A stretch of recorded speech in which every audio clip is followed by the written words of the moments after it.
दूरस्थ वन में एक ऊंचे पेड़ की कोह में कफिंजल नामक तीतर का निवास था। कई वर्षों से वह वहाँ आनंदपूर्वक जीवन व्यतीत कर रहा था।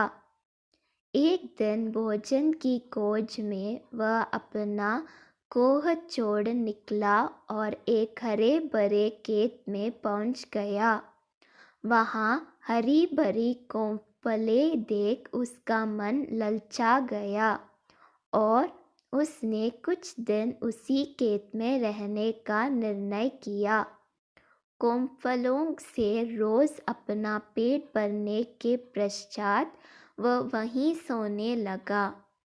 कुछ ही दिनों में खेत की हरी भरी कोंपलें खाकर कपंजल मोटा ताज़ा हो गया, किंतु पराये स्थान पराया ही होता है।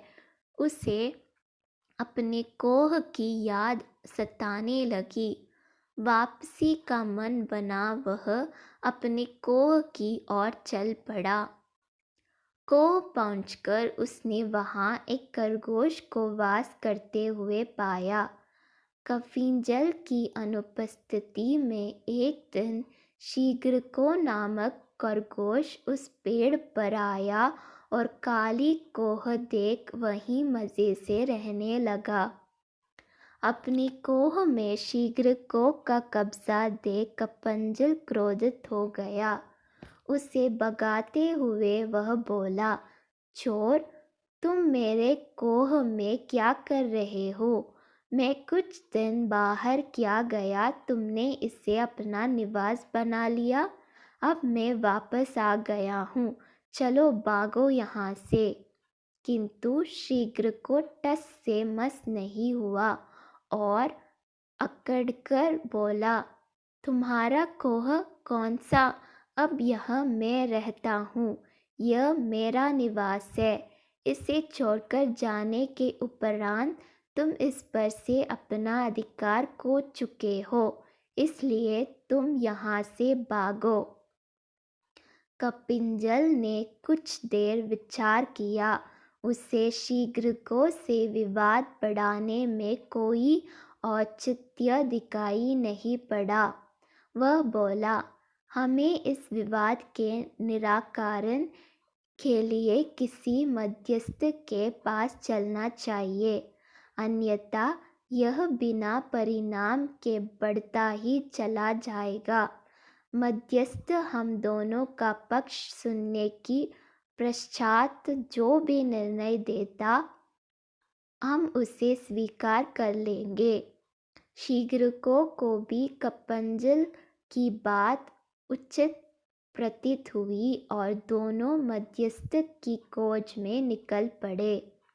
जब कपंजल और शीघ्रको में मध्य ये वार्तालाप चल रहा था, ठीक उसी समय एक जंगली बिल्ली वहां से गुजर रही थी। उसने दोनों की बातों सुन ली और सोचा, क्यों ना स्थिति का लाभ उठाते हुए मैं इन दोनों की मध्यस्थ बन जाऊं। जैसे ही अवसर मिलेगा मैं इन्हें मार कर खा जाऊंगा। वह तुरंत पास बहती एक नदी के किनारे माला लेकर बैठ गई और सूर्य की ओर मुख कर आंखें बंद कर धर्म पाठ करने का दिखावा करने लगी। कपिंजल और शीघ्रको मध्यस्थ की खोज करते करते नदी किनारे पहुँचे। धर्मपाठ करती बिल्ली को देख उन्होंने सोचा कि ये अवश्य कोई धर्मगुरु है। न्याय के लिए उन्हें उससे परामर्श लेना उचित प्रतीत हुआ।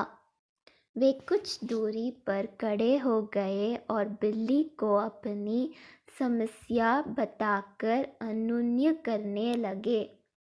गुरुवर, कृपया हमारे विवाद का निपटारा कर दीजिए। हमें विश्वास है कि आप जैसे धर्म गुरु का निर्णय धर्म के पक्ष में ही होगा। इसलिए आपका निर्णय हर स्थिति में हमें स्वीकार्य है। हमें से जिसका भी पक्ष धर्म विरुद्ध हुआ वो आपका आहार बनने के लिए तैयार रहेगा। अनुनय सुन धर्मगुरु बनी पकंडी बिल्ली ने आंखें खोल ली और बोली, राम राम, कैसे बात करते हो। अहिंसा का आगे त्याग कर मैंने धर्म का मार्ग अपना लिया है, इसलिए मैं हिंसा नहीं करूँगी, किंतु तुम्हारे विवाद का निराकरण कर तुम्हारी सहायता अवश्य करूँगी। मैं विरुद्ध हो चुकी हूँ और मेरी श्रवण शक्ति क्षीण हो चुकी है, इसलिए मेरे निकट आकर मुझे अपना अपना पक्ष बताओ। पकंडी बिल्ली की चीकनी चुपड़ी बातों पर कपिंजल और शीघ्र को विश्वास कर बैठे और अपना पक्ष बताने उसके निकट पहुंच गए।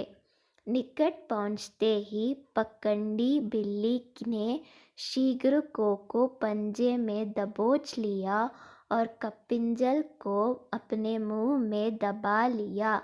कुछ ही देर में दोनों को सफाचट कर पकंडी बिल्ली वहां से चलती बनी। सीख, अपनी शत्रु पर कभी भी आंख मूंदकर भरोसा नहीं करना चाहिए, परिणाम घातक हो सकता है।